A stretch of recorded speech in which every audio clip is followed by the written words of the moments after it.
আমার কষানোটা শেষ হয়ে গেছে। যে কোনো তরকারি যদি সুন্দরভাবে না কষানো যায় তরকারিতে স্বাদটা কমই হয়।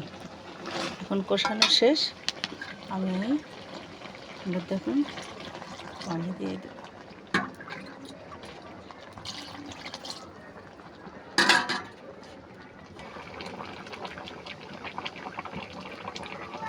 আমার রান্নাটা প্রায় শেষ।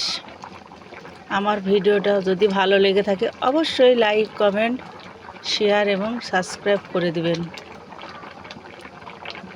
আমাদের পাশে থাকার জন্য ধন্যবাদ।